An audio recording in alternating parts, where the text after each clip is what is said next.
Hello, welcome. This is GC's Book Club. I am GC.mckay. Welcome back. It's been a little while. I'm sure you've missed me, right? You know, when I'm away, to keep me happy, donations wouldn't go amiss. Just saying. You know, to keep me motivated, make me want to come back. Whatever. Okay, tonight we're going to be discussing Andrzej Zaniewski's. That's what I'm sticking with. The Zaniewski will probably, change as I continue to say the word. Rat. First published, according to Goodreads, in 1990, but I think, 95 by Picador. And probably before that in Polish, I would have thought, but whatever. And the author he's 85 years young, so according to Wikipedia, he's still knocking about. Hopefully he won't watch this, because this might be the thing that takes him over the edge. Who knows? Anyway, here we go. Good evening. Blah blah blah. Back again. Talking bollocks on a Saturday night, on a windy, stormy Saturday night, about a rat. So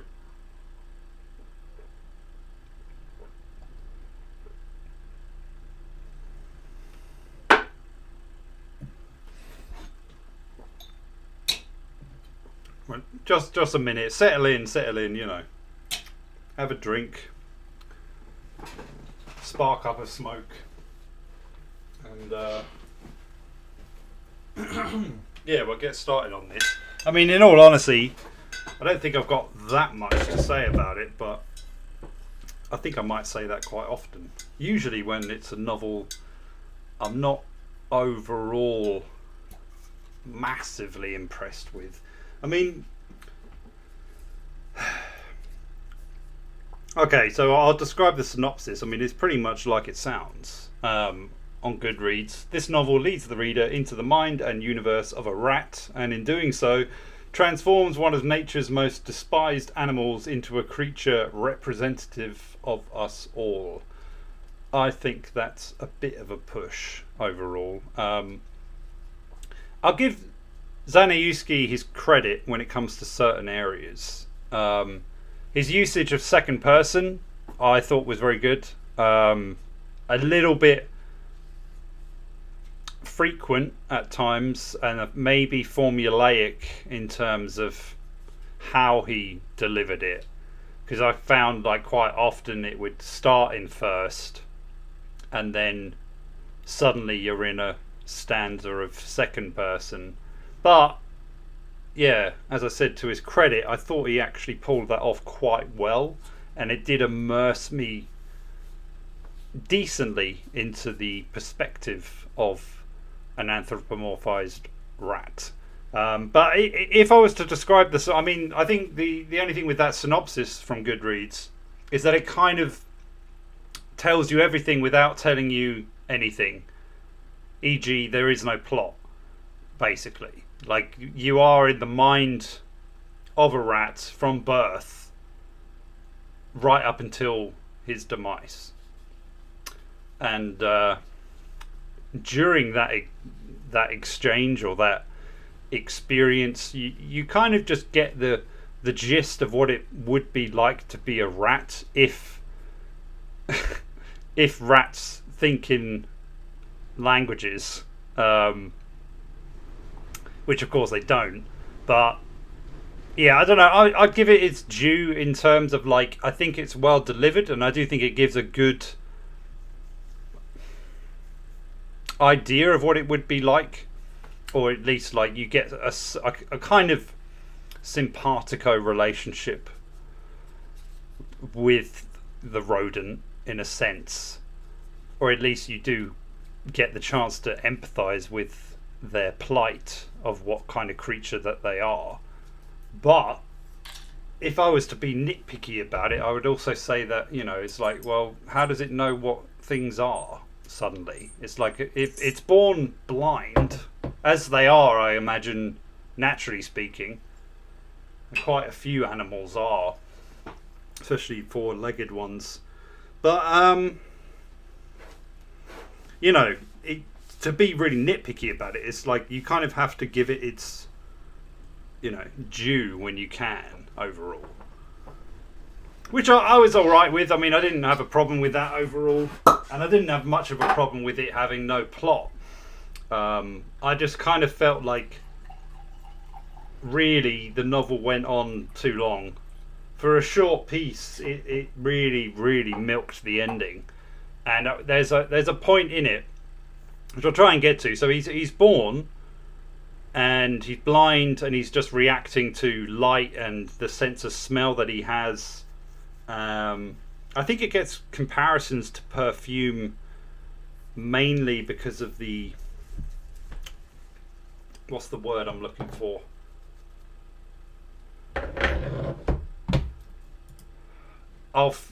Because of the olfactory element. That's about it. I thought it was a bit rich to try and compare it to Susskind's perfume, mainly because perfume is a lot better, to be honest. And it's a little bit of a stretch when you're, you know, describing an anthropomorphized rat as opposed to Guinea, whatever his fucking name is. But yeah, so you're at that beginning, and he's obviously born into a litter and all of this kind of stuff, and he's in a basement as you'd expect, that kind of thing, and then it kind of branches out a bit.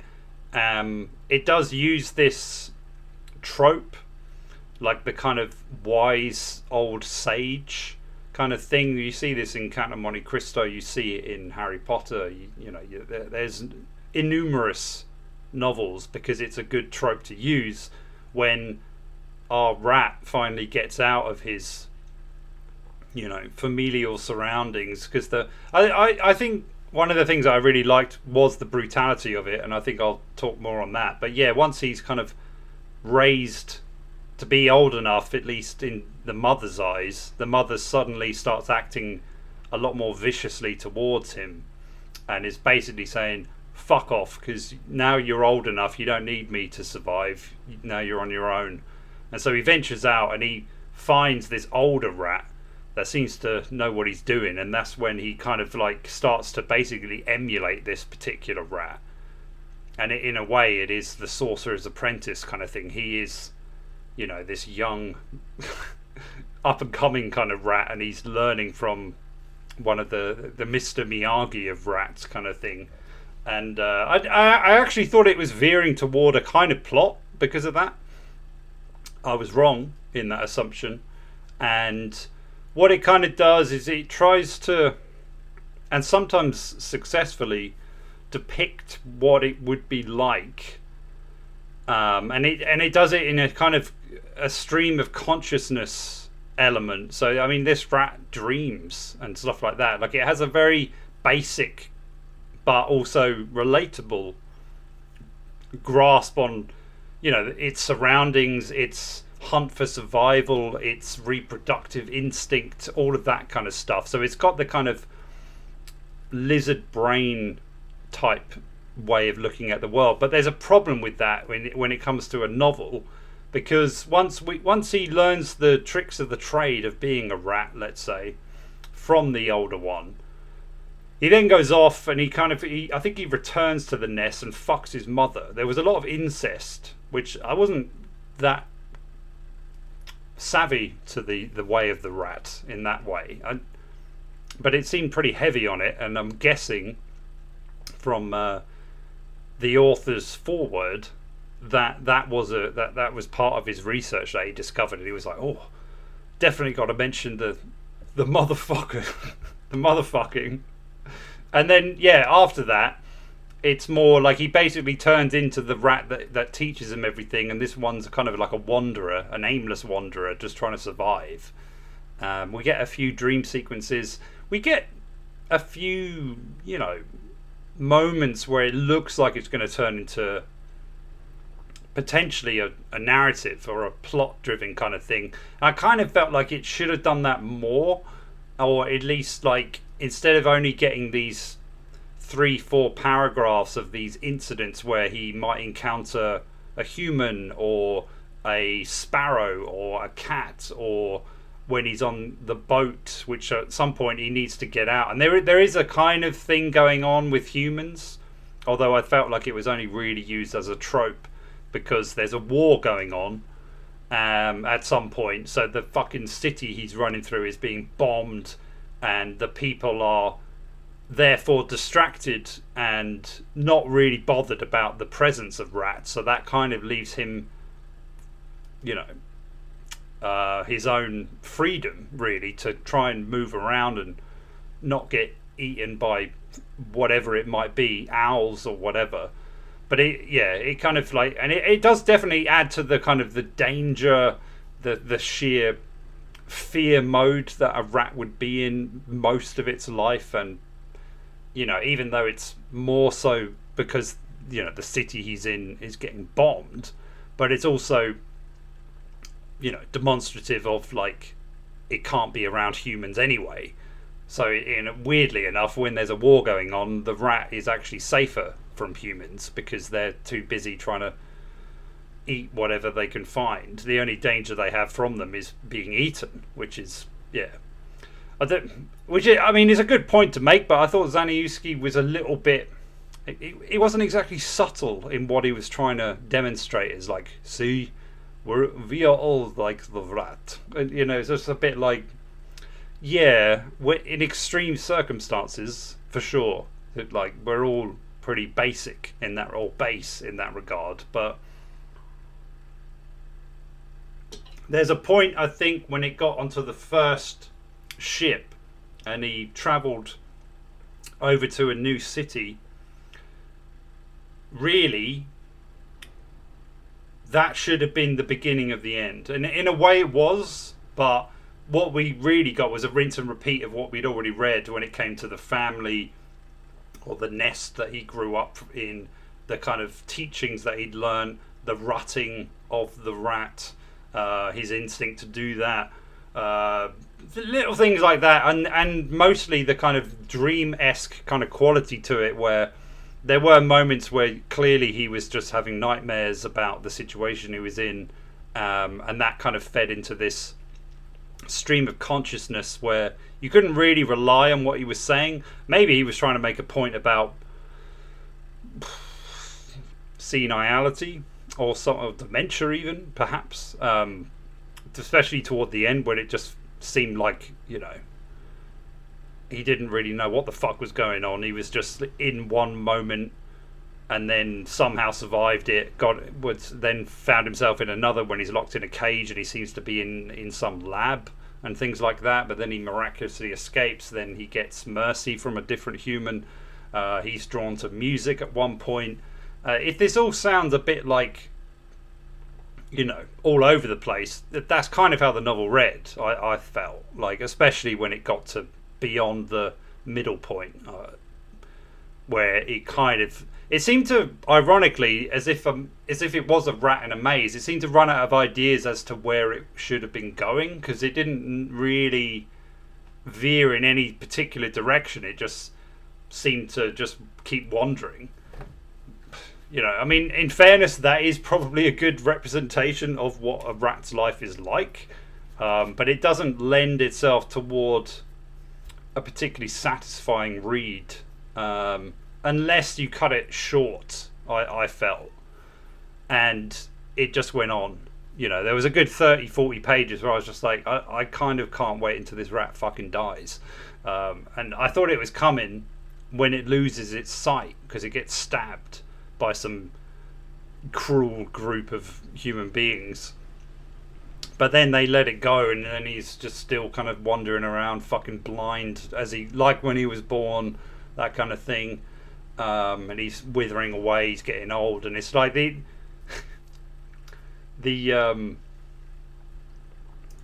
comparison to like the human life was just, it was a little bit difficult to really take that seriously, and I felt like Zaniewski shot himself in the foot with his forward, because he's kind of telling you how to read the novel overall. And if you need to tell your reader how they should experience what they're about to fucking read, that should be a kind of red flag in your own mind of like, oh, if I need to tell you how to read it, clearly there's something wrong, you know, overall. I'll give him his due when it comes to, as I said, the second person usage, the first person, the sheer unforgiving nature of Mother Nature. That was all very well done, I thought, overall. I mean, the fact that it would eat whatever it could when it's fighting other rats, it goes for the fucking vein in the neck. There's a lot of like talking about trying to eat its way through and like rotting its incisors down to the fucking bare bone, all of this kind of thing. There's blood, there's eating whatever they can find, incest. There's, you know, it's got a lot of very, it's not overly graphic, but it is very matter of fact, like this is what they get up to just survive, and it is quite literally rat eat rat kind of thing. And I thought all of that was pretty good, and I thought maybe equating that with a war zone was quite decent, if a little bit on the nose at times. And then toward the end I just thought like this, he doesn't know where he's going with this, and instead of trying to, you know, just kind of bow out at a good moment, it's just circling around. And maybe he would have been better off trying to make it more of an existential Sisyphean type of thing, where it's like, yeah, there's a lot of repetitiveness to our nature. But I found with this, it was almost like you've told me how to read it at the beginning, and then you've clearly run out of ideas halfway through, and then you've tried to make it all poignant and profound by adding in bullshit dream sequences that kind of get you off the hook when it comes to what's actually fucking happening. And it's a little bit, I don't know, it kind of spoon feeds you in terms of like what it's trying to say. And yeah, again, I felt like that was a bit of a disappointing element to the piece. But yeah, I don't know. I mean, I kind of enjoyed it, despite all of the criticisms I've just relayed. But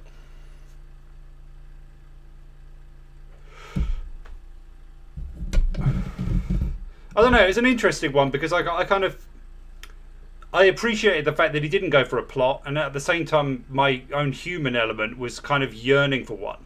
I wanted a bit more when, say, the rat hears music for the first time, and then it starts to try and find the source of the music, and it doesn't quite know why it's being hypnotized by it, but it finds this comfort, and then he finds the source of it, and then that's it. It's just abruptly kind of ended, and he has to deal without it.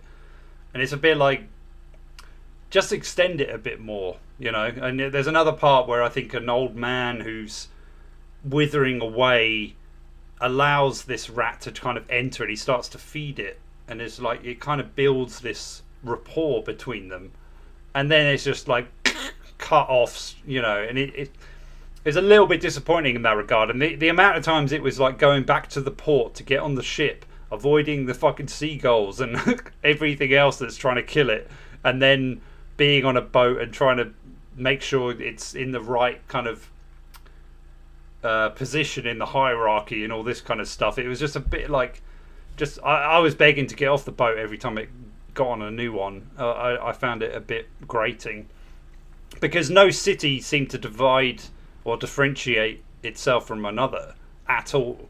And maybe it shouldn't, from the perspective of a fucking rat, but at the same time, it doesn't add much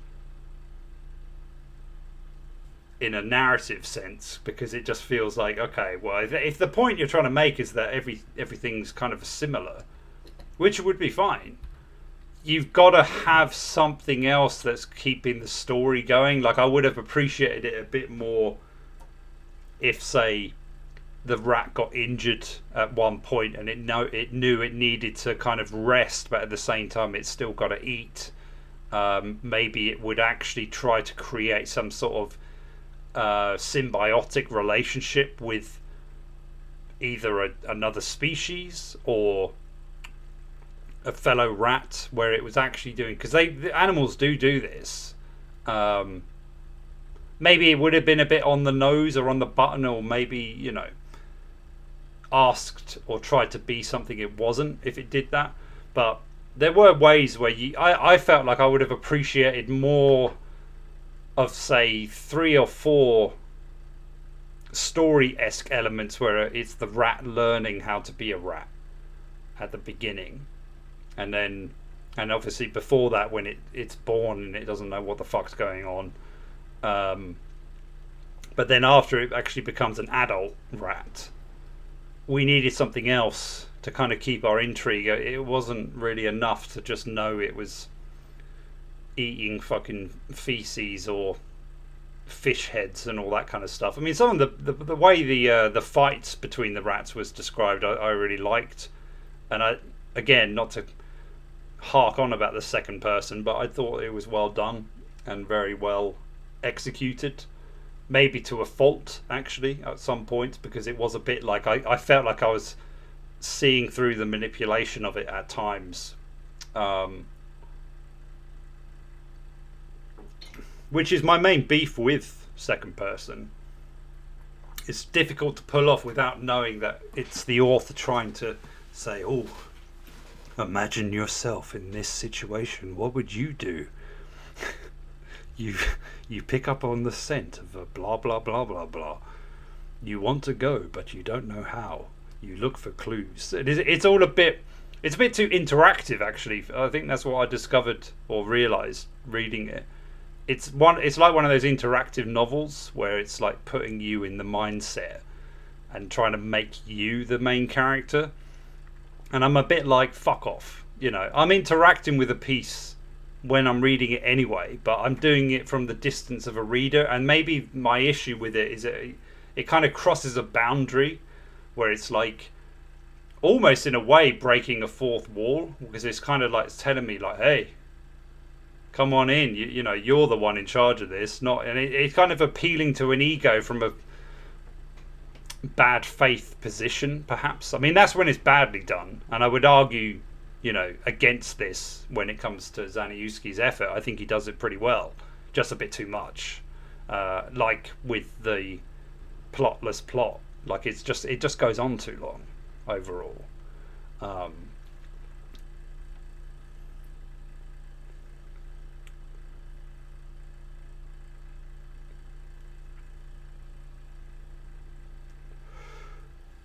I might. That, to be honest, that might be all I've got, to waffle on about it. You liked it more than cows? That's really. I'm a little bit stunned by that.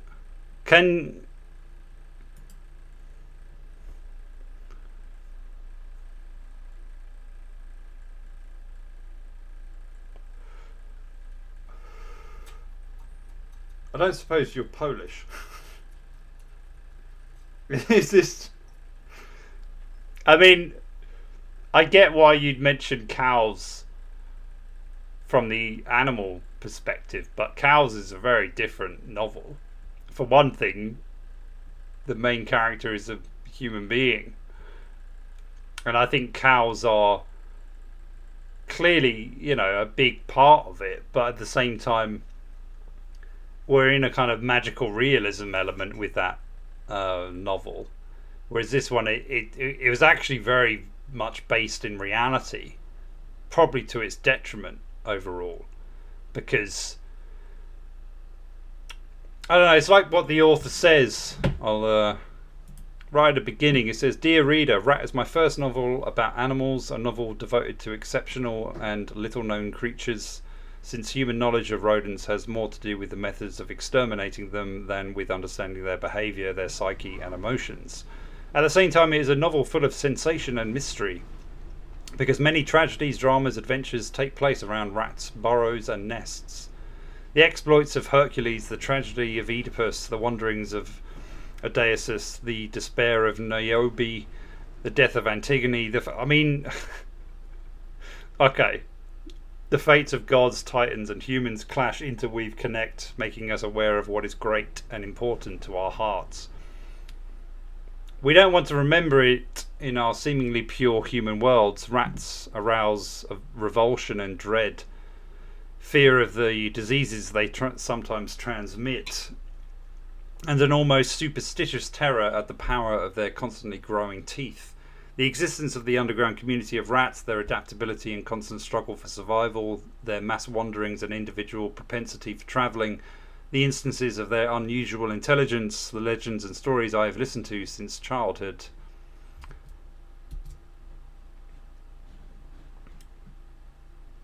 All that contributed to my fascination with rats and aroused not only my curiosity but also a certain admiration and respect for nature, which created these animals that coexist so well with people. Blah blah blah. I've tried to get close to rats to get to know them as well as possible. I raise them, I watch them, I try to understand them and make friends with them. I've seen rats inhabiting the ruins of post-war Gangst and the mouldering houses of the city's new port. Rats trying to get onto ships, descending and climbing mooring cables.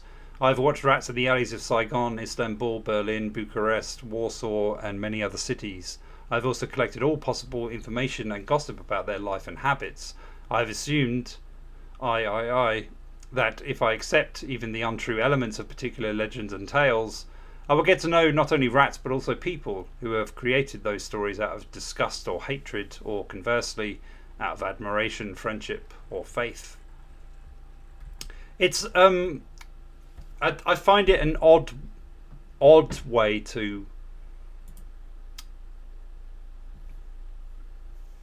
portray your novel. I mean, I've already alluded to this, but it does feel a little bit like if you need to tell your reader what it is you're trying to convey, then there's a problem with the text. You should be able to walk away from what you've put out there confident of the message you're trying to.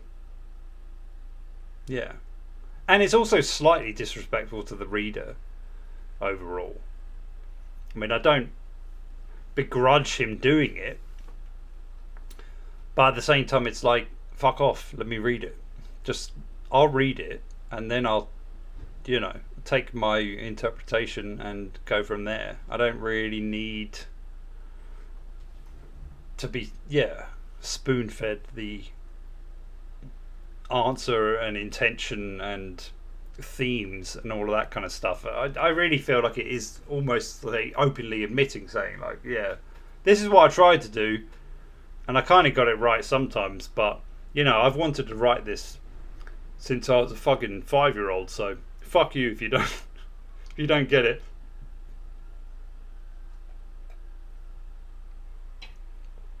And I think weirdly enough, he actually subtracts from what you would get from it if the mystery of it was kind of left alone.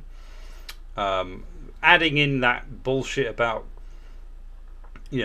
Greek legends and myths from 2,000 years ago, it sounds good from an egotistical standpoint, I suppose, because it makes he knows Oedipus, he must know what he's talking about. And then it's like, the only example you get of that is like, oh yeah, rats are motherfuckers too. It's like, okay, fine. I actually thought it was more interesting to see how brutally savage the kind of parental element of rats are, or is. Mainly how they can be nurturing and comforting during the first 2-3 weeks, and then they are yeah, abandoning, cruel, neglectful, and even vicious, and then they're up for a bang. So it's a bit like that's interesting. I mean, that I'd compare that to royalty. Really, I mean that's royal families all around the world. It's all nurturing and blah blah blah at the beginning, and then it's like, oh no, this is who you are, this is the life you're going to lead, and you're going to fuck your cousin. So either like it or lump it, kind of thing. But if I found, yeah,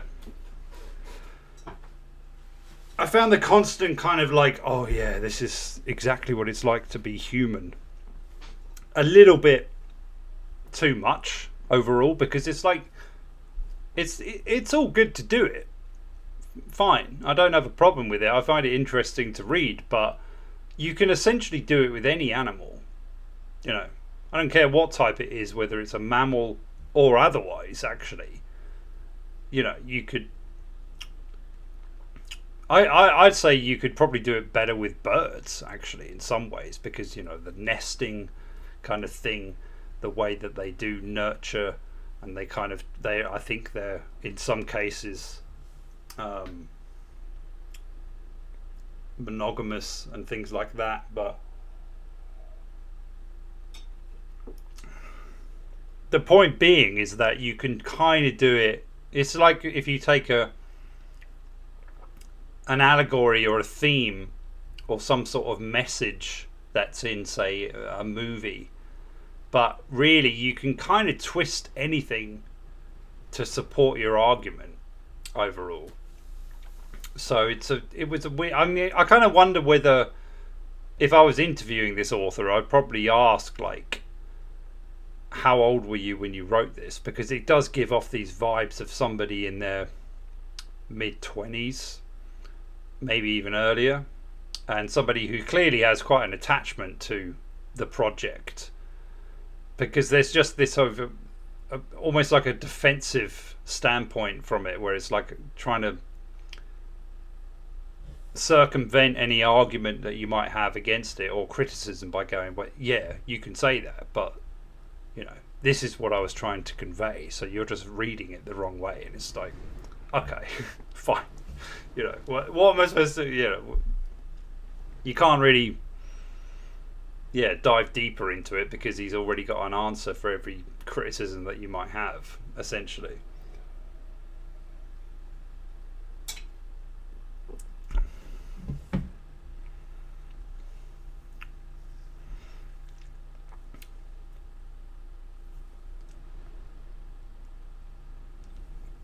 More weirdness in what way? Because I mean, I was all for, if you mean weirdness in the kind of brutal sense, yeah, I would have been more up for that. But like, from what his introduction says, it's a bit like the point of view of a scientist rather than a novelist. It's a bit weird. It's almost like saying, like, oh, I've studied this and blah blah blah, and now I've written this. It's like, well, that's all well and good, and he's kind of almost got this defensive position of like, yeah, human beings never bothered with these creatures because we just associate them with the fucking Black Plague or whatever. But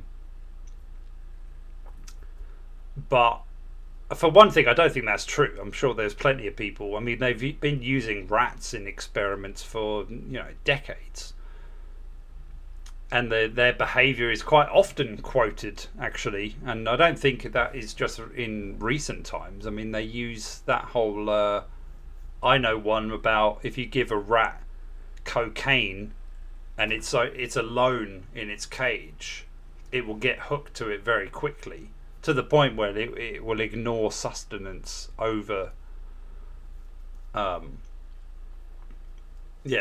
coke. But if you take that same rat who is supposedly hooked on it and put it in a different environment with a bunch of other rats that it can socialize with and be part of some sort of communal element, it will ignore the cocaine, at least according to a study I read about a long time back. But you know, we often hear that they do things with rats, probably first and foremost because of our not disdain necessarily toward them, but we definitely don't have much love toward them. Even when I've heard of people having them, there's always, I think with most people, there's a part of them that kind of thinks, why would you want a fucking rat? You know, it's a bit like, I can get it with a hamster because they don't have that gross fucking tail and the dirty teeth and all that kind of stuff. But, I think a hamster does, in fairness, but there's a cuteness to a hamster. It's all white and gingery and stuff. Whereas most rats they have that kind of harsher fur. And they're basically, I'm saying they're fucking ugly. But apparently they are quite smart. They can learn, you know, how to do tricks and shit. And, you know, it's similarly to how a dog can learn, you know, the sound of words or whatever. But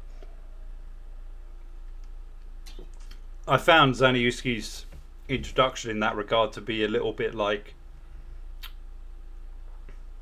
arrogant, actually, I suppose, and just kind of wrong overall. Like, I don't want to attack him per se, really, for because I think there are good qualities to the piece, but it's almost like it's in a weird limbo state between being an observational science report over being a piece of literary work. It's like it's in this plateau between, like, some of it feels like that, and then another part feels like it's just watching rat behavior and trying to squeeze out a bit of, I don't know, narrative discourse with it.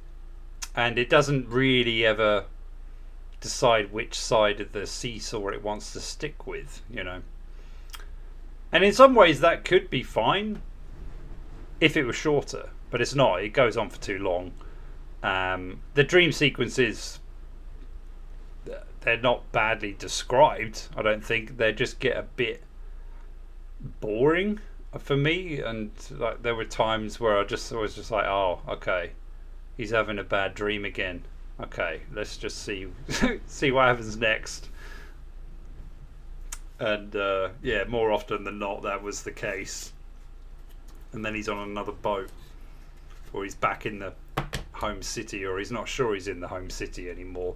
I mean, in some ways, I did like that element of the fact that it was kind of like consciousness, but from a diluted perspective. So it's almost like that instinctual element of consciousness where it feels like you're aware of your surroundings and stuff. So say you're at this kind of point where everything feels like you can control it, but then as it goes on, the chaotic nature of not only the world but of your inner mind, probably because of the outer world, starts to make it more and more nonsensical and less linearly structured. And in some ways that is a commendable thing or type of novel to try and tell, because it's not easy to pull that off, especially from an interest viewpoint. Like it's hard to keep that intriguing, because I mean, consciousness is delusional overall. Like you feel like you're aware of your surroundings and in control of it and stuff, but because life is always in flux, as is your own way of looking at it, it's susceptible to complete and utter befuddlement, delusion, whatever you want to call it. Like it doesn't really have any concept or grasp or control on what it's perceiving. It's actually fucking chaotic. And in fairness to Rat, I think as it goes on, that comes out very well. Like it capitulates under its own very thin stability. You know, it's like it feels like it knows what it wants and how it is, and it's almost like with this Rat, as soon as he reaches the peak of his ability and his, physical prowess and all that, that's when it all starts going fucking downhill. And it's like how similar to like the way lions, it's like you've got the alpha kind of type, but it's very short lived, and it's not long before, what would it be, the pupil overcomes its master and all this kind of stuff. It's very it's cruel, actually. It's got a very like the cyclical nature of it all, but it's also the savageness of it. It's very heart of darkness kind of type of thing, which I appreciated quite a bit. In fact, I could have done with more of that. Never mind incest and stuff. It should have been a bit of necrophilia in there. I'm sure that's rats get up to that kind of stuff as well. But I would have quite liked it if it kind of pushed the more human aspect. If it tried to make it so that this rat actually wanted something, because it's hard to really. I think that's the basic issue when you have a piece of fiction, is that your protagonists, no matter what they are, human, gender-wise, fucking animal-wise, whatever it is, they need to have a desire. They need to have something that they crave, want, whether it's, a physical item, a psychological change, power, revenge. It doesn't matter what it is. They need a motivation, and they need obstacles in front of that motivation. Our rat had basic instincts of, I want to eat, I want to rot, I want to sleep. But it didn't have anything more than that. And maybe none of us really do in that way. It's like maybe we just think I was actually reading it a bit in The Woman in the Dunes, which I'm still on. But yeah, it's almost like you can have, say, a food preference. Oh, I like to eat this, that, and the other. But that is all on the basis of being fulfilled. Like having a full stomach gives you the freedom to go, I don't want to eat that. I'd rather have a piece of. So these kind of delicacies are a luxurious viewpoint. I don't know why I'm stumbling into this, but with rat, it's all about just gaining that fulfillment no matter what it is. And yeah, there might be preference at times, but when it comes down to it, you're going to eat your own shit if you think it's going to help you survive another day or whatever. So there were some things about drinking blood and all of that, and I felt like that was a bit like, okay, yeah, when humans are desperate as well, look what they do. It's a bit like, okay, yeah, sure, but I don't know what point you're trying to prove there, really. It's just that we're all animals. I mean, yeah, sure, I get that. I'm reminded of that every time I take a shit, so you don't really need to tell me, but whatever.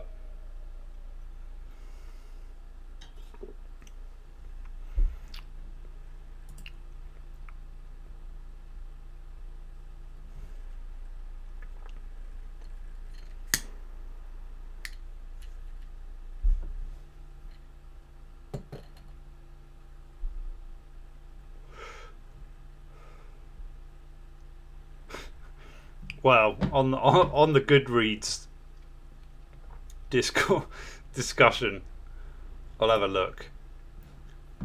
I'm sure Painbow's had a.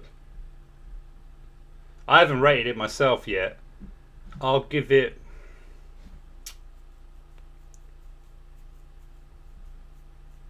a 3 overall, and that, to me, that's a little bit generous, a little bit.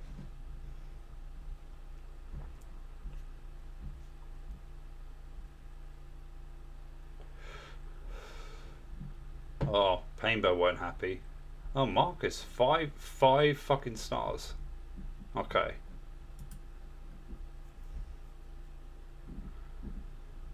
A novel about being a rat. The book is entirely from the rat's perspective. He narrates blah blah blah.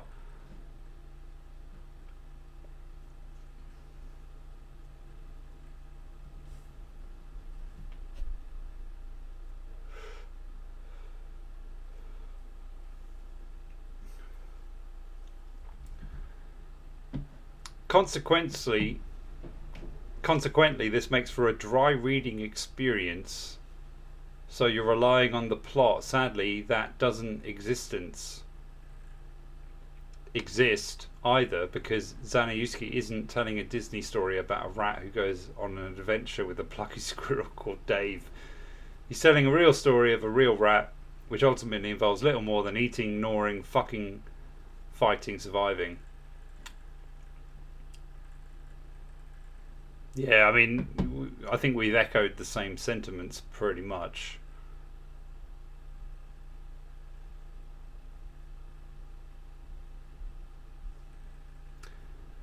The book is worth a look. It manages to be both awful and beautiful in its cynical outlook, but the bottom line remains, I was bored when reading it and found the whole thing to be very dry, dull and stolid.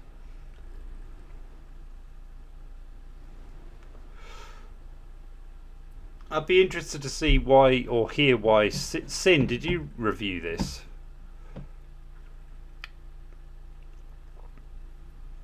Well, Marcus, I've spoken with Marcus, and I think he reviewed Heather, if I'm not mistaken, and he loved it.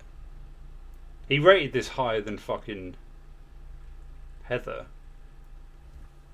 You can have that for that, but I first heard of this book through John Gray and in the interviews he gave on behalf of his latest book, Feline Philosophy, Cats and the Meaning of Life. He credited it as being the best representation of the consciousness and philosophy of a non-human animal. I hate that expression, a non-human animal. He might just be right. 5 stars for this immersive and ambitious gem.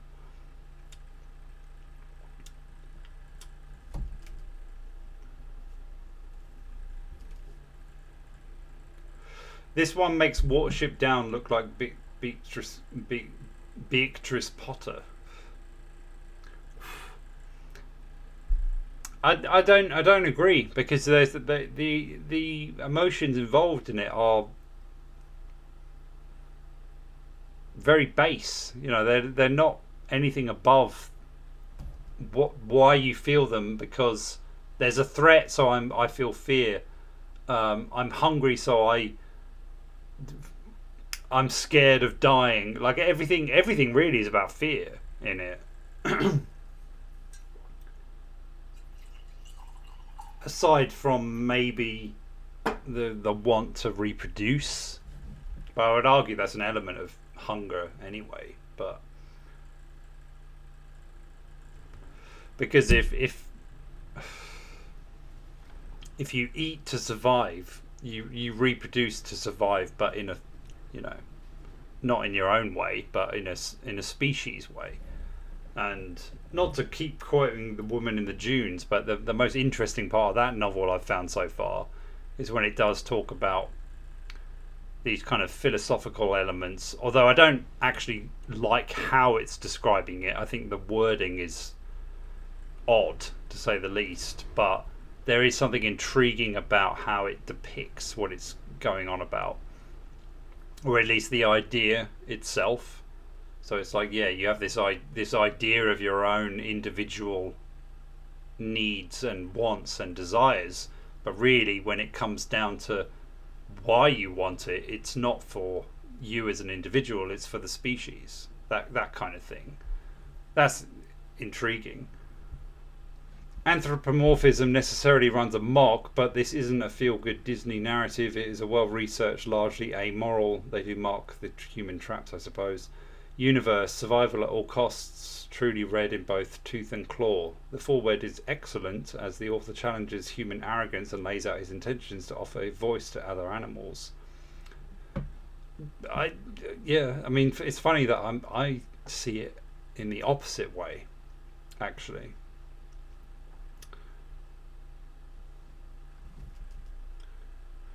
They ultimately came away feeling for the tragic existence of the rats, as with so many trillions of wild animals, they are plagued by constant fear and avoidance of predation, human sadism, poison, sickness, hunger, thirst, illness, etc. All of this in order to instinctually pass DNA onto new generations of pups who follow into the grinder as the cycle perpetuates and expands. The blind watchmaker truly has a lot to answer for. Maybe.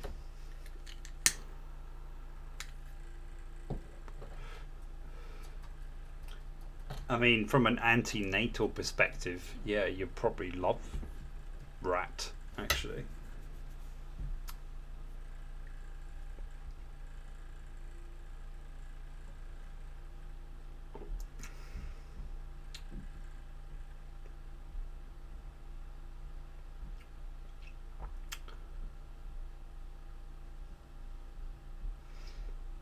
Okay, we'll go for a 1-starer. I did not enjoy this book. I love rats. I've kept them as pets since I was a kid.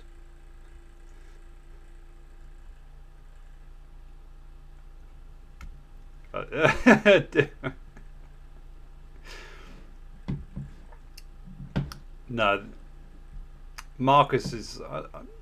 we've spoken a fair bit in the past, but mainly on Goodreads.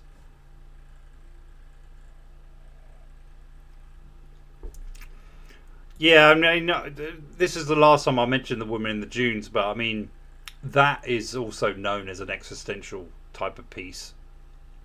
And I think from what I've mentioned so far, that would give credit to it, but I am nitpicking at the things that I'm enjoying about it.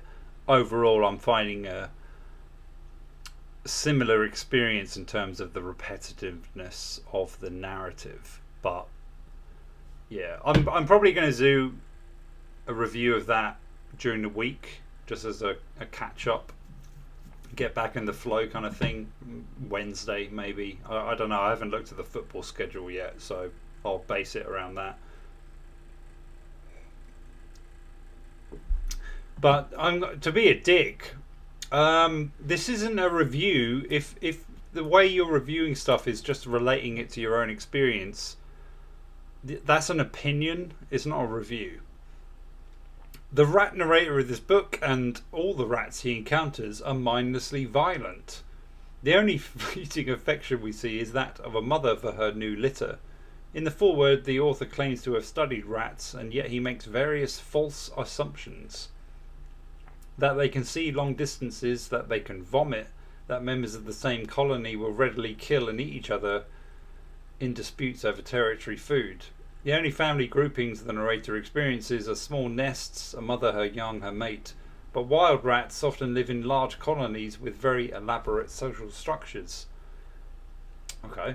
While our protagonist, a lone male, does sometimes encounter larger families of rats, the author never explores that structure. They're just hordes attacking the narrator, which is actually unlikely. The larger and more secure a colony, the less violent toward outsiders. I mean, it's not a bad perspective. I don't know whether there's any credence to that, to be honest, because you have to respect the fact that I think the rats Zaniewski is describing are ones that are living in urbanized areas where they are hated, and that antagonism toward them, you would imagine, is also shared between its own species, you know. But I don't know. I mean, to be honest, if I was interested in the actual genuine experience of a rat, whether it's wild or domesticated, I'd read a fucking book about that, you know. It's not for a novel. That's the problem, I think, overall with this. I mean, I really feel like you can have a novel from a perspective of an animal that is relatable and from an existential point of view, but I don't think you can convey it by just stating the facts of what it is to be that type of animal. For one thing, the hubris of that is actually astronomical. I mean, I can't convey any notion of what it's like to be a feline, a rodent, a fucking dolphin. You know, how would I know? I would imagine there are certain similarities in terms of the fact that I recognize that emotions are clearly part of their existence. But that's it. You know, I mean, it doesn't go beyond that. For one thing, they don't have language. So the separate. I think whenever they say a non-human animal, all they're really saying is like an animal who doesn't fucking speak. You know, not in terms of a structured language or whatever. That's it. I mean, but really, language isn't that relevant. I mean, that's the irony, I suppose, with a novel like Rat. It's like language. It's like, what does that matter? Everything would be depicted through images. And what Zaniewski does do, in fairness to him, is convey everything in this abstract sense where it's just, oh, there's a bit of cheese on a weird contraption. Should I go for that? Oh, a different rat has just been mauled and brutally had its spine broken and is slowly dying.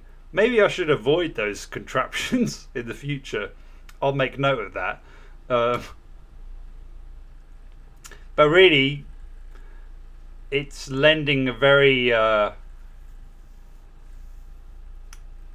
I suppose not only a logic-based kind of scenario to what a rat might face, but it's also lending a lot to what its memory is capable of. Is it really because it will note something and then go, okay, anything that looks too good to be true, you know, to use a cliche, probably isn't. So I'll put that in the, you know, in the old. But in times of desperation, you're not going to be thinking. I mean, the fact that this rat doesn't get killed 100 times during the novel is a little bit ludicrous. I suppose it's possible that it wouldn't, but I think Sin said it. It's like there's definitely a miracle element to how often it doesn't just get crushed or eaten alive or whatever. But yeah, whatever.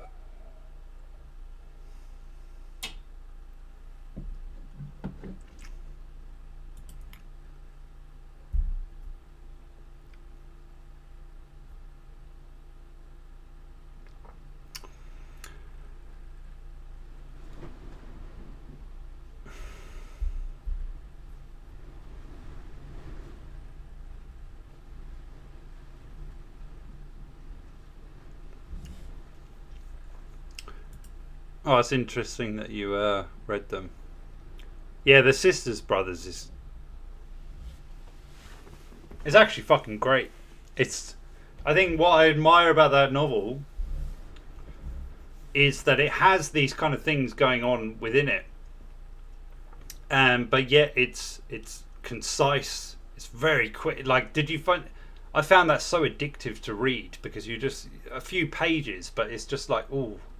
It just gets you kind of like, it's almost like it kind of like sparks off different neurological pathways, and then you're just in it, and you can't help but just read it again, and I don't think that is just because the chapters are short. I think it's something to do with the narrative style, and you can see that the author clearly knows and has researched what they're talking about when it comes to, you know, the Wild West, essentially, in a certain period of America, but also how he knows what he's doing when it comes to like what he wants to convey as a story.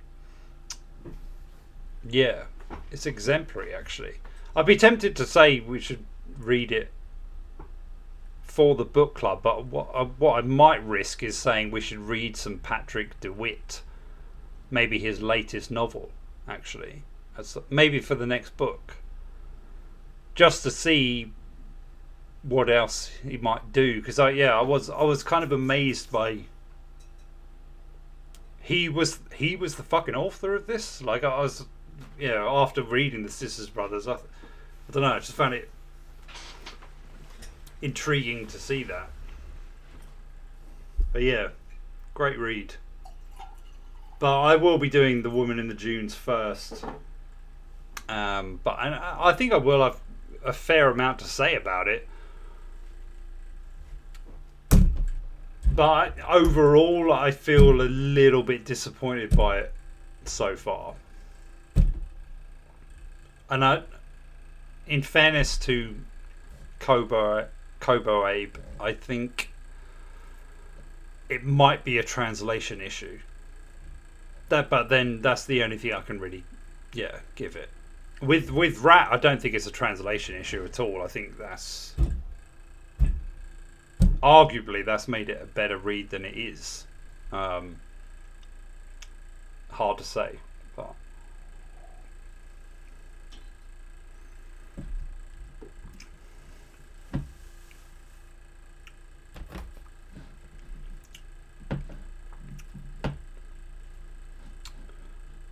yeah. Where was I with it? I mean,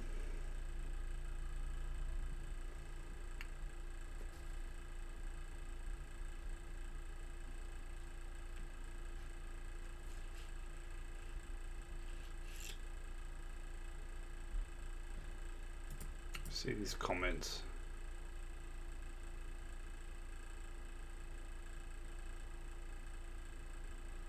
Well, whatever.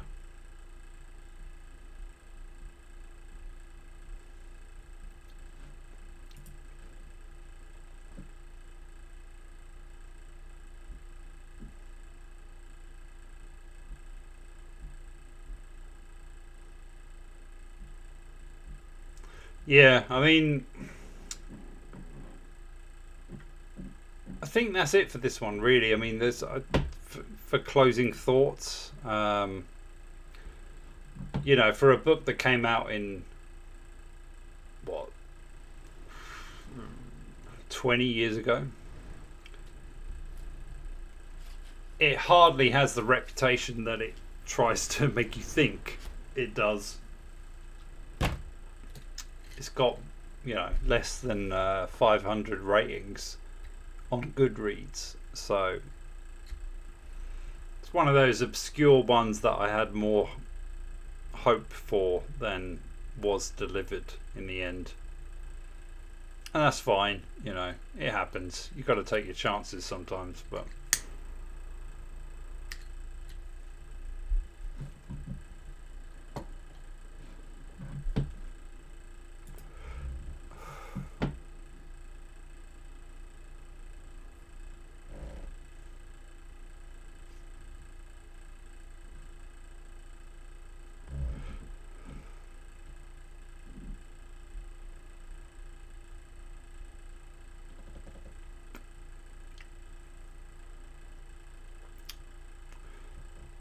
yeah, 30 years ago, you're right. Had a brain fart then. I don't know. I mean, yeah, that's a signal that the review has ended. I think it was only us three that read the fucking thing anyway, because we're the only three talking here. So whatever. That's it.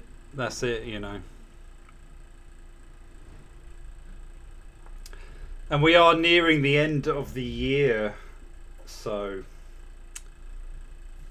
maybe the streams just won't be around much longer. I'm seriously considering this. Yeah.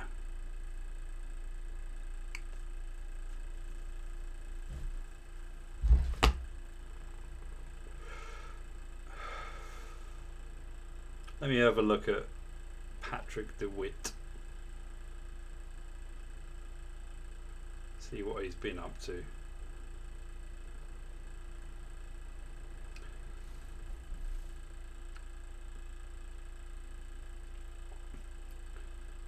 He's a fucking weird looking motherfucker.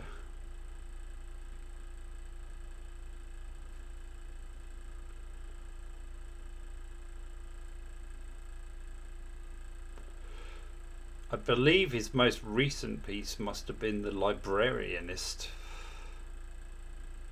but I don't know whether that's a novel.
Yeah, having said that, I didn't think much of the film of the Sisters Brothers. It was all right, but the novel is a lot better.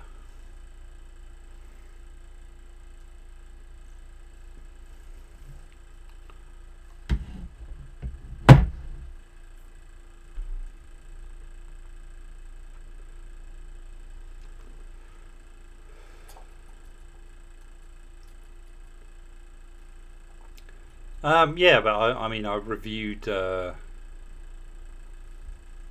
what the Han Kang piece, and she just won the Nobel Prize, and yeah, no one gave a shit about that. So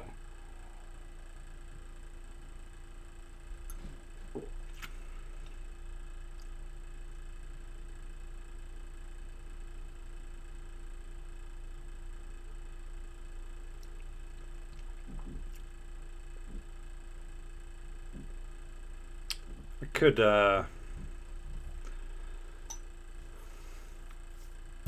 intermezzo. I'm assuming.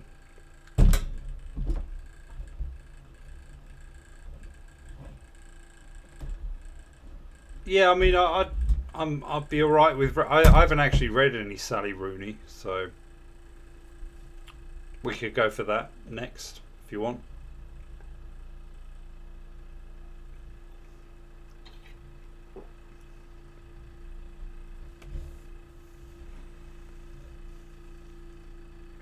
It might have done. It might have done. I mean, to be honest, I didn't really think that this one would get much action anyway.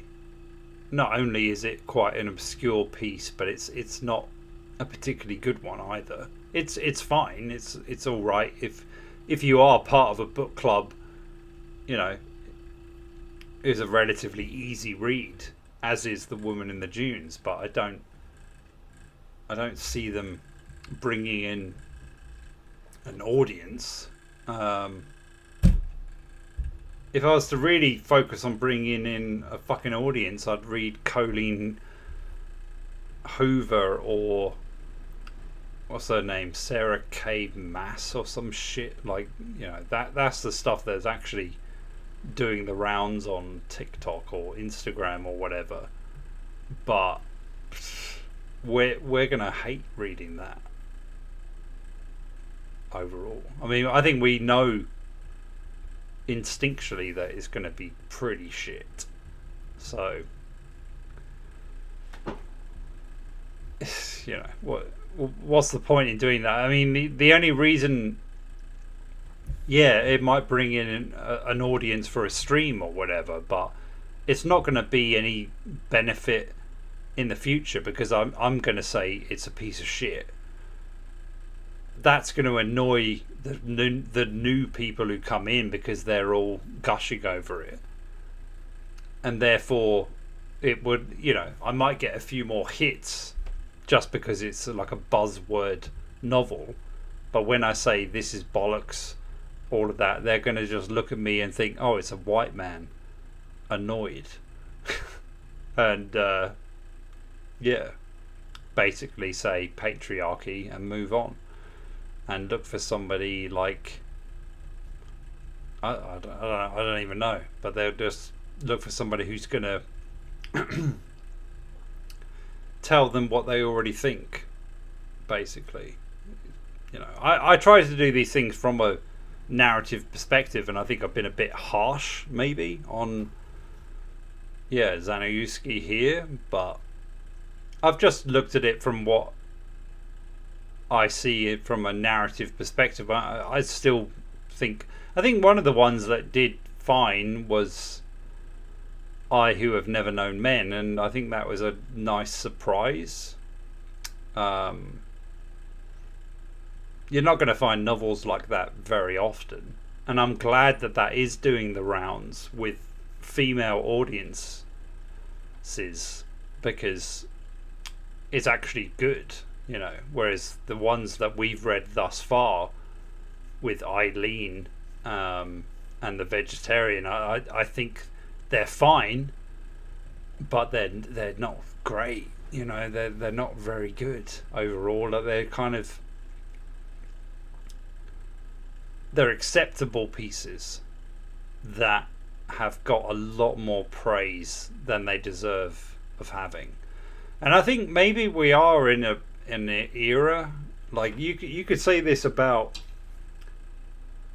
anything really, from pop stars to footballers to the latest novels for fucking movies. The amount of movies I'm watching these days where I'm like, how the fuck does this have like 92% or from both sides on Rotten Tomatoes, for instance, and I'm watching it going, this is an average fucking movie. Juror 2, that's an average film. That's a 3-star film. It has very good reviews all round. A Different Man, average film, good reviews. And I'm looking at it thinking, like, I don't know what the fuck people are talking about. Conclave is good. I would recommend watching that. That's just a good suspenseful piece, but it might also have more credit for it because you get to view a part of life that you probably wouldn't necessarily know fuck all about. But in all honesty, it's well acted and it's intriguing and the pacing of it is good. It's still not, it's not a masterpiece. It's nearly it's to say it's nearly a masterpiece feels like even I'm giving it more than it's worth, but it's still fucking, it's good. I was impressed. But out of all of those movies, that's the one that sits out to me. And yeah, a lot of these other ones, in all honesty, I mean, A Different Man and Juror 2, they look a lot better because the things that are around them are shit. And those things are even getting, say, 70%, 80% in terms of like positivity surrounding them. Really, they're like 40% movies or novels or whatever. And I think a lot of the thing is, I think Ricky Gervais might have mentioned it on his podcast way back when. But it's like the greatest art of our times is marketing. It's the marketing surrounding something. It's making you think that it's good. We all think Kylian Mbappe is this amazing footballer, and we look back to a World Cup that he was, in fairness to him, incredible. Has he been that incredible since then?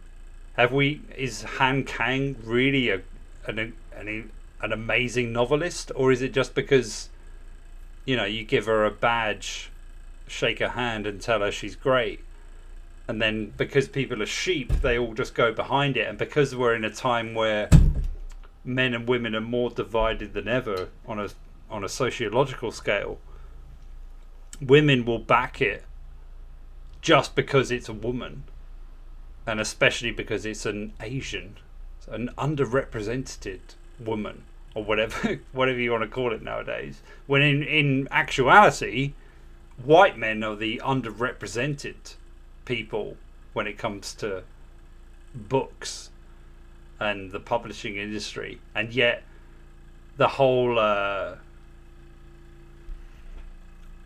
fucking story behind it now, or the consensus is like, oh, white men are the problem, and it's like, no, I actually think it's white women are the problem, like, because they keep publishing bullshit,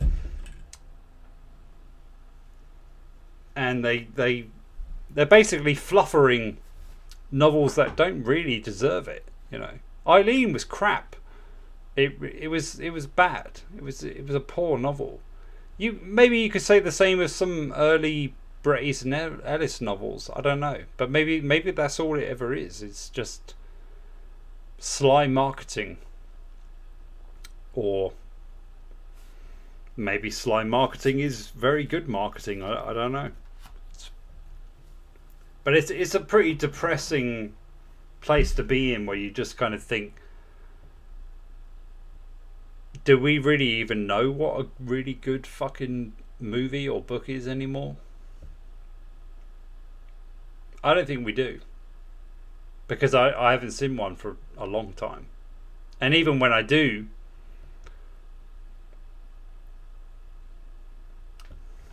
I mean, okay, what would I Drive My Car is probably one of the best films I've seen in the last 5-6 years.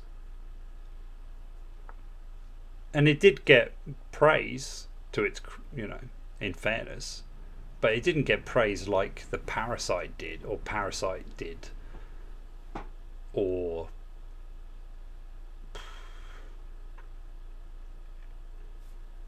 I don't want to make that comparison just because they're both Asian, but Drive My Car should have been a film that was winning the Oscars, not Parasite. I don't know.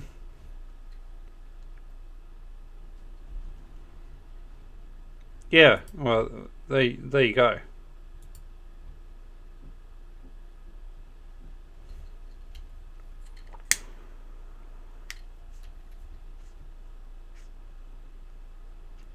And yeah, he's talking about Stoner, for anyone who might have missed that. But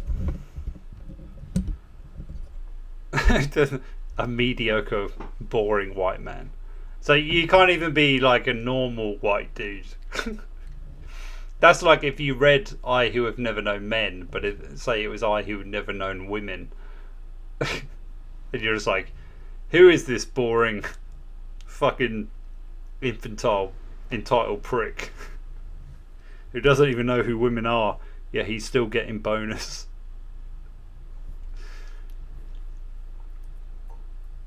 Yeah, it's extremely tiresome. I mean, the problem is that the worst parts of feminism have taken over education and academe and sociology in general, and have infiltrated Hollywood somehow. Like, even I made the mistake of watching Speak No Evil, the remake. It's fucking awful. I mean, if you can watch the original, I actually did a review for that, but I had a lot of copyright issues, and in the end I just didn't bother because they told me to fuck off. Ironically, because I included the trailer for the most recent version. And that version is just like, women strong, capable, all of the bollocks. And then either toxic and bad, or weak and pathetic. It was like there's no in between. dreadful fucking movie. And a real it just pissed all over the original. I was annoyed. So if you haven't seen either, definitely check out the original. The original is like a genuinely fucking brutal and well executed horror film, like a real horror movie, I would say. Just it's I still think about it now, and that's probably the reason I watched the remake, because I thought, are they going to try and actually pull that off? Because you know they won't, but it was so weak in comparison. It was pathetic, to be honest. But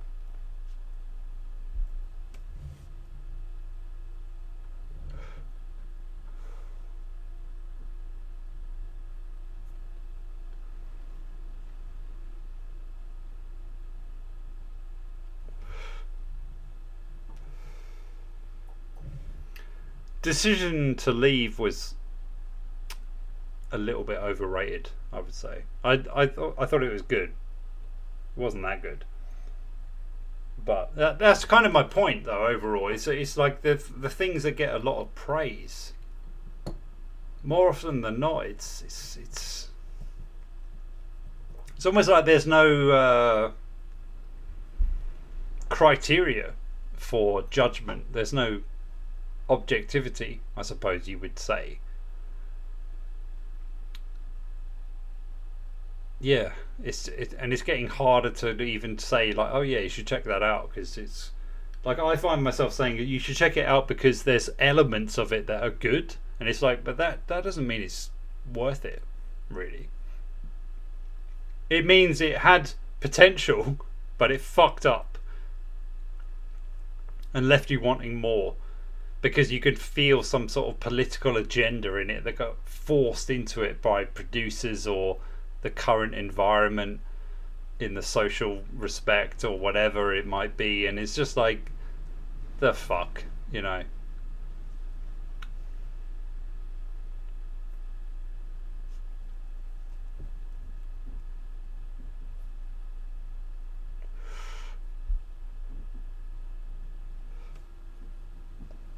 But yeah, I mean, that's the thing now. I mean, really, do we really want to read Sally fucking Rooney? Because I guarantee you, it's gonna be bad. It's gonna be acceptably bad. Basically, it'll have elements of it that's decent, but it won't be good. Guarantee it.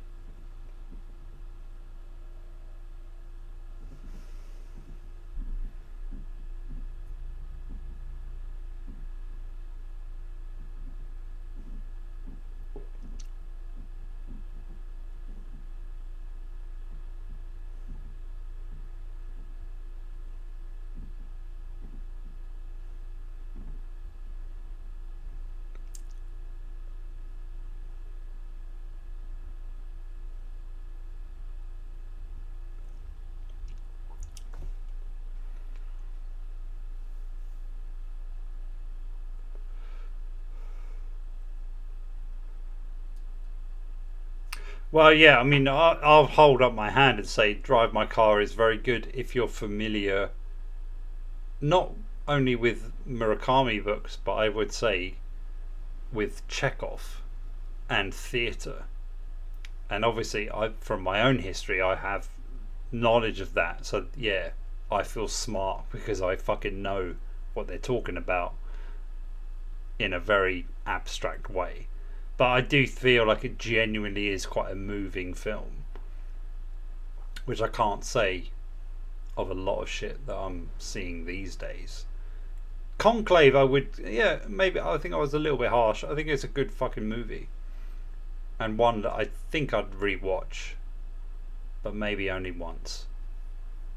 You know, I actually rewatched In Bruges when I was on holiday, and I actually think that's fucking good. I got a weird relationship with that movie. I don't know what it is. Sometimes I go to rewatch it and I don't think this, but the last time I watched it, I thought it was great. And I have a similar relationship with Catcher in the Rye, I suppose. And I think any piece of art that makes you conflicted in terms of whether you actually like it or not is a testament to its quality, because it challenges certain parts of your mindset regardless of what time of life you're at. So I don't know, maybe there is a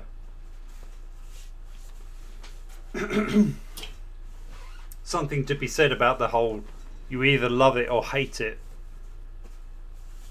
but from a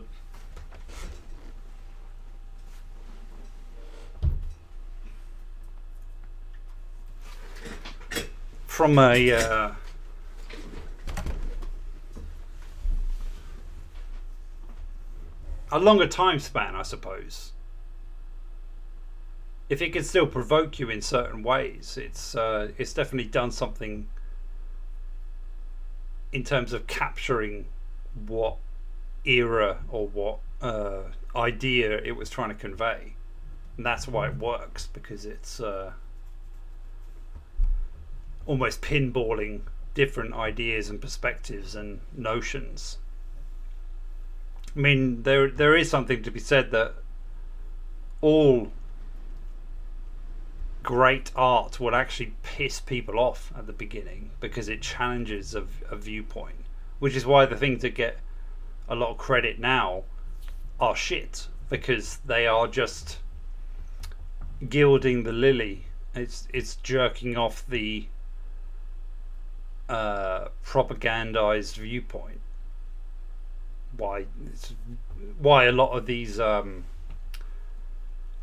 supposedly feminist novels get jerked off over is because it adheres to the concepts that are being taught throughout in universities and things like that. Like, all it's really doing is playing it safe, actually. There was that other film, Blink Twice, and apparently that got a lot of hype and stuff. That is a genuinely fucking bad movie. Like, it sucks. It's wrong on so many levels, but the sheer fact that it has a trigger warning at the beginning should tell you everything. It's like, yeah, this movie sucks overall. It's like apologizing for trying to be controversial, and it's pandering toward an audience of fucking idiots, basically. Like, if you need to demand some sort of warning to your film, do you not realize that's what, ratings were there for in the first place? If you were 15 or older, it was accepted, you were mentally capable of watching that film. Whereas nowadays it's like, no, that's not enough. You need a fucking whole thing telling you whether it's fine or not. I don't know, man. I feel like it's like we're in kindergarten for adults these days, where it's like, it's not enough to actually be 30 fucking 3 years old. You need some sort of thing telling you, oh no, you might not like this because it features a drug that you yourself were once addicted to. So we need to tell you specifically, this features fucking watered down cocaine or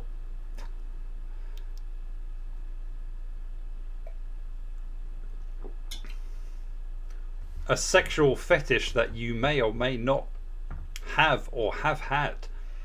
It's insane. It's absolutely insane. The fucking pandering to this victim promoted culture. Yeah.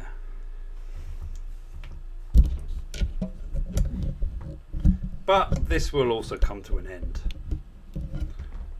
which is, I suppose, a comfort.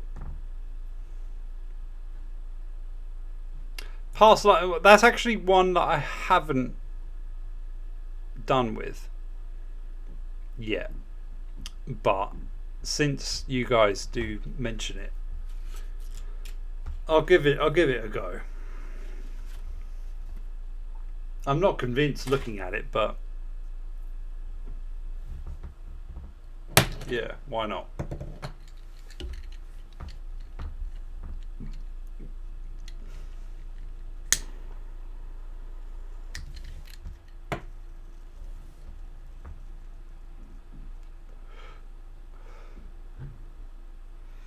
Anyway, yeah, I think I'm done for tonight. Cheers for how many donations was there in the end? Oh, 0. Okay. My motivation to carry on with this is clearly being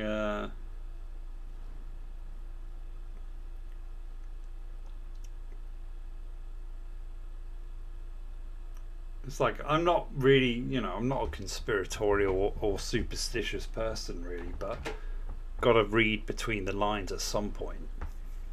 And I thought the book club thing would be a good idea.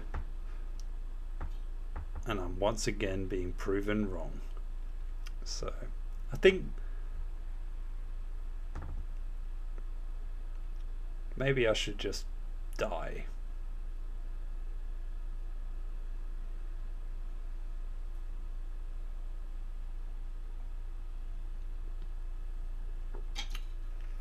The next book's going to be The Woman in the Dunes because, yeah, that's what I said last time. I'm near the end of that. I'll probably do a surprise stream Wednesday or something because I'm nearly ready for that. The next book,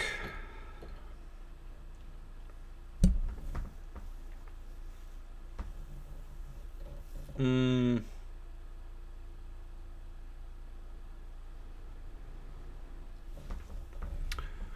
me have a look at what.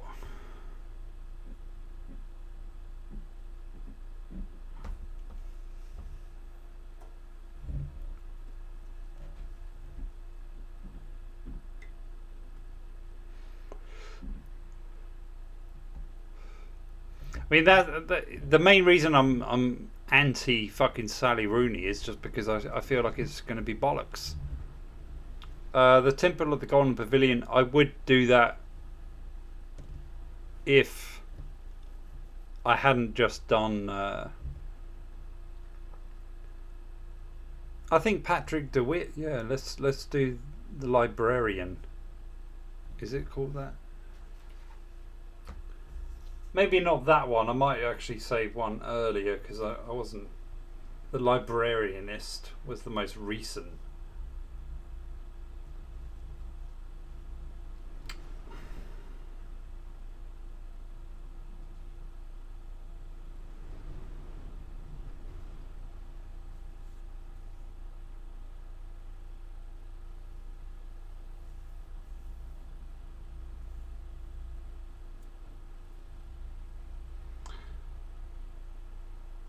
I think we could either do French Exit or The Librarianist.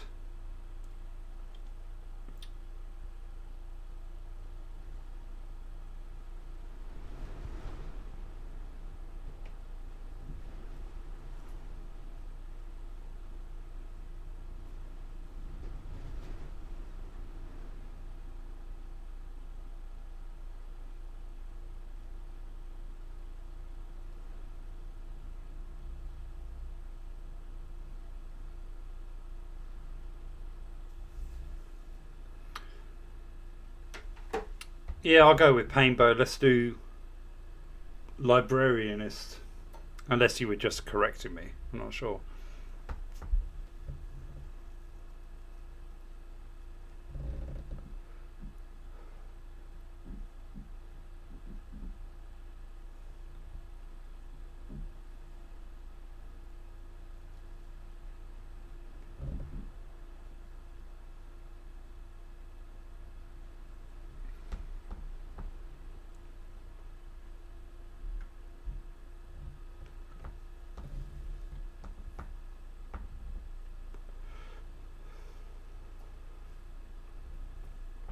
Okay, yeah, let's do librarianist, and that will take us to next Saturday. Obviously.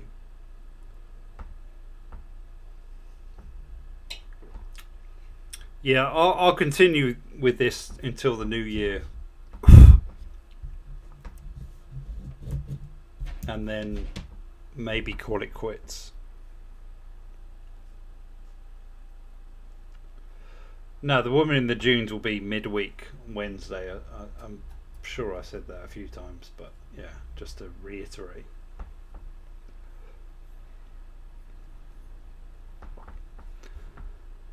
Okay, yeah, Patrick DeWitt, librarianist, will be the next one after the midweek of The Woman in the Dunes. Just so you know. And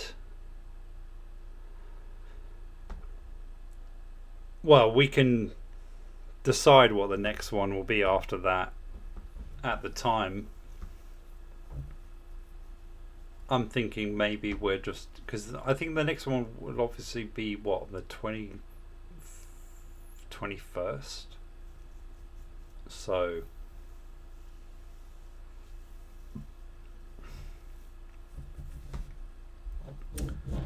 maybe we'll just do a reading of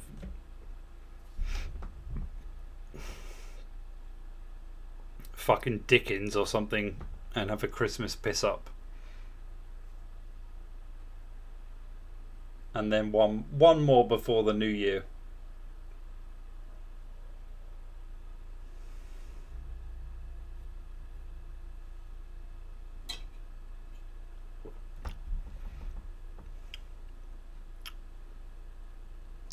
No, I don't know. There's some bizarre relationship to how much people are watching. I mean, the last time I did it, we were fucking talking about it, and we decided to do Rat and The Woman in the Dunes. I did say, in fairness, that it would be a double header. And yeah, I've just split it into two because I prefer to do one book per stream. We can do a long one maybe at some point, but I don't really see much reason to carry on doing this. I'm going to have to rethink, you know. And yeah, I'll be a dick and say, the problem is I got fucking kicked off Patreon, and these streams aren't earning me anything. So it's like I have no reason to carry on doing this anymore. Maybe I should see that as a good sign. I enjoy it, sure, but I don't know. I'm kind of just thinking, like, if I don't see whatever, I'm not even gonna go into it. But yeah, clearly it's doing fuck all, and much like in Rat, there's no point in dancing around the maze if the maze has no fucking exit.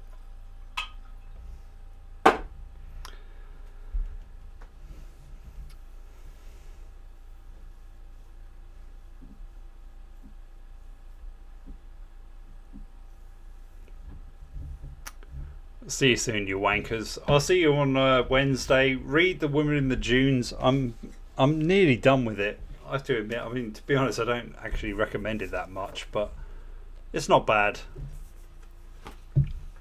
What have I got? Yeah. The version I have has these fucking illustrations in there. The illustrations are just pretty fucking shit, if I'm honest. But yeah. It's all a haunting Kafkaesque nightmare, says Time, about this novel. I think that's just describing life, to be honest. A haunting Kafkaesque nightmare. I'll see you soon.